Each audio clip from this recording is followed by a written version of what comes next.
Bali, ito po yung ating sewing machine po na Jaguar Heavy Duty. Napakaganda po nito mga boss madam.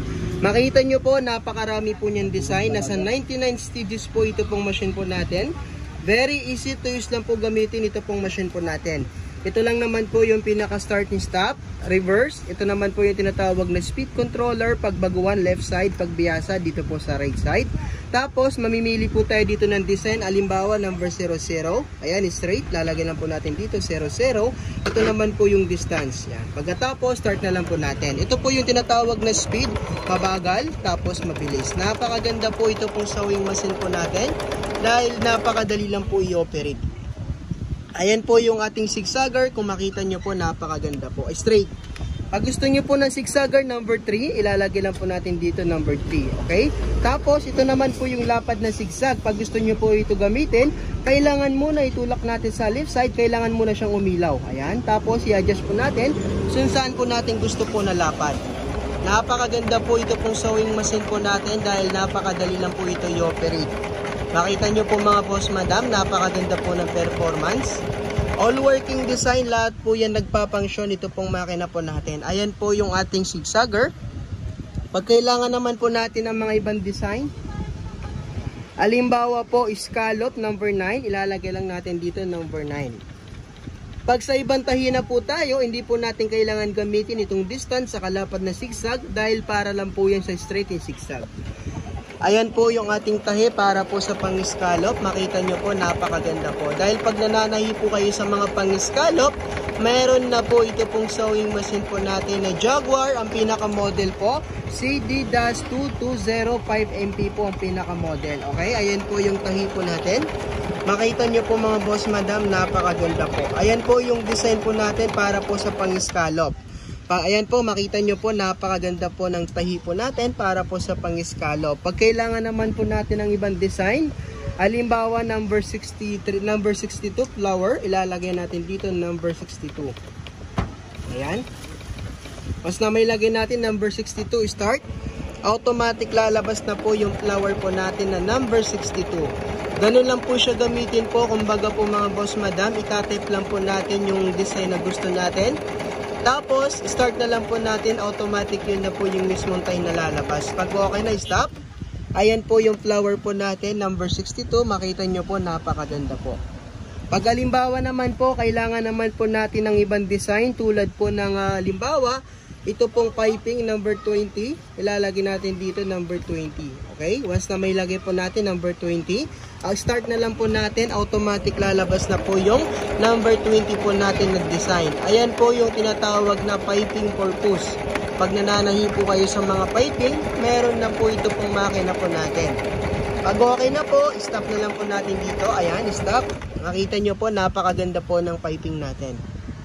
Pag kailangan naman po natin ng mga ibang design, tulad naman po ng number 37, ilalagay natin dito number 37. Ayan, okay. Once na may lagay natin number 37, start na lang po natin, automatic lalabas na po yung number 37 po natin. Ganun lang po siya gamitin po mga boss madam, napakadali lang po. Very easy to use lang po gamitin ito pong Jaguar po natin. Makita niyo naman po mga boss madam, paano po natin siya ginagamit, napakadali lang po. Pag okay na po sa atin, stop na lang po natin. Ayan po yung ating number 37 po na design, makita niyo po, napakaganda po. Yan, okay, pagtapos na po tayo sa mga design, ito naman po yung ating mga pinaka-put natin. Ito po yung tinatawag na pang button holder, pang aging overlock, and tinatawag na pang zipper left and right. Halimbawa po, gusto natin gamitin yung pang aging. Tatanggalin lang po natin ito pong universal, i-push lang natin to. Pag na-push natin yan, matatanggal natin. Pag ilalagay lang po natin to, isentro lang natin siya, tapos baba natin yung lifter. Automatic maglalak naman po yan. Tapos, makita nyo po sa gilid po yan, number 8. Lalagay po natin number 8. Ayan. Start na lang po natin. Automatic lalabas na po yung number 8 po natin. Ayan po yung design po natin para po sa pang-aging overlock. Makita nyo po, mayroon na po ito pong sewing machine po natin. Hindi po kayo mahirapan paano po ito gamitin dahil napakadali lang po yung operate ito pong sewing machine po natin. Pag okay na po mga boss madam, stop na lang po natin dito. Ayan po yung pang-aging po natin. Ito pong sinulit, pwede natin itong gamitin pang cutter po. Yan. Ayan po yung pang-aging po natin. Makita nyo po, napakaganda po. Pagtapos na po sa pang-aging, tatanggalin na lang natin. And ito naman po yung kakabit po natin. Lalagyan natin yung button holder. Ang unang gagawin natin, sentro po natin yan. Tapos baba po natin yung pang-automatic po natin. Once na may baba po natin siya, subukan po natin yung button holder. Napipili po tayo na 95, 94, 95, 96, 97, 98, 99. Halimbawa po is normal 94. Lalagay po natin dito 94. Ayan. Okay, tapos start na lang po natin. Automatic gagawa na po yun ng button holder. Yung laki naman po, nakadepende naman po sa gumagamit. Dahil ito pong makina po natin, napakadali lang po i-operate. Ayan po yung ating tinatawag na button holder. Kung makita nyo po, napakaganda po. Sobrang ganda po ito pong sewing machine po natin na Jaguar. Makita nyo naman po mga boss madam yung performance, napakaganda po niyan. Pag nananahi po kayo sa mga button holder, meron na po ito pong makina po natin. Ayan po yung ating button holder. Kusa na po siyang titigil. Pag okay naman po yung ginawa po natin na button hole, napakaganda po. Dito po tayo maglalagay ng sukat kung gaano po kalaki yung button hole na gagawin po natin. Dito po tayo maglalagay ng sukat, dito po. Tapos ito naman po yung tinatawag na pang zipper left and right. Dito po right, tapos left. Left and right po yan, ginagamit lang po yan dito po sa straight, number 00. Ito pong makina po natin, napakaganda po nito dahil madali lang po siya gamitin. Hindi po kayo mahirapan paano po siya i-operate dahil ito pong makina po natin. Kung kayo po ay baguhan po, pwede po yan. Mamimili naman po tayo dito ng tahi, alimbawa naman po. Ang gusto naman po natin is ito pong number 4, number 04. Ito po number 24 po mga boss madam. Lalagay po natin number 24. Ayan. Okay, once na may lagay natin, start na lang po natin. Automatic lalabas na po yung number 24 po natin. Very easy to use lang po gamitin ito pong sewing machine po natin. Napakaganda po nito dahil madali lang po siya gamitin. Kung sa performance po mga boss madam, pwede po sa inyo ito pong makina natin. Pag okay na po, stop na lang po natin dito. Stop. Ayan po yung tahi po natin para po sa button, para po sa number 24 po natin. Kung makita nyo po, napakaganda po. Halimbawa naman po, kailangan naman po natin ng ibang design. Subukan po natin mga boss madam para po makita nyo po na lahat po ng tahi nito is lahat po nagpa-function. Halimbawa, ito pong aso po mga boss madam, number 89. Lalagyan natin dito 89. Ayan, lalagyan natin 89. Pag okay na, start na lang po natin. Automatic lalabas na po yung number 89 po natin. Kaya ito pong makina po natin, napakaganda po nito dahil madali lang po siya i-operate. Hindi po kayo mahirapan paano po ito gamitin. Ayan po mga boss madam, kung makita nyo po, napakaganda po. Very easy to use lang po gamitin ito pong sewing machine po natin.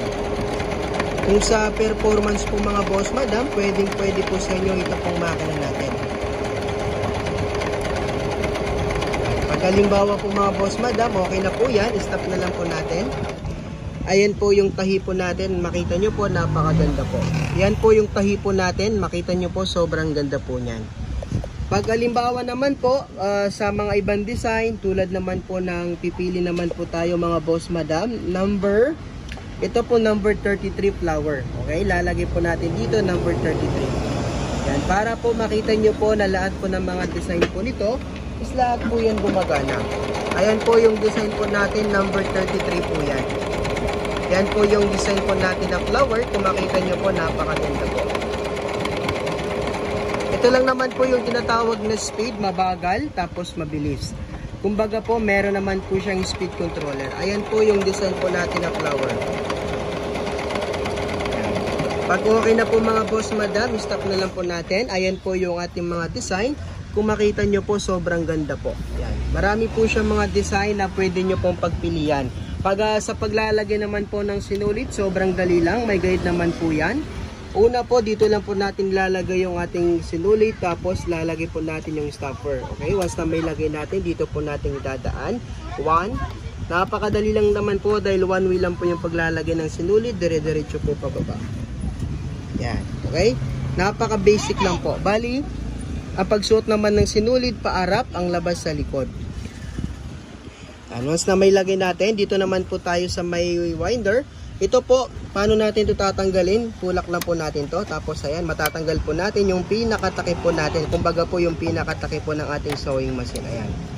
Tatanggalin natin yung winder. Dito po natin siya ilalagay. Ini-fold natin yung refill natin. Tulak natin pa kanan. Pagkatapos, start na lang po natin. Automatic po nag-refill. Pag okay na po yung puno, stop na lang po natin. Tulak natin sa left side. Inugutin natin. Pag ilalagay po natin to kahit baliktaran, basta po may daan natin dito sa kanan. Pag ilay natin, napaka-smooth. Meron naman po siyang guide.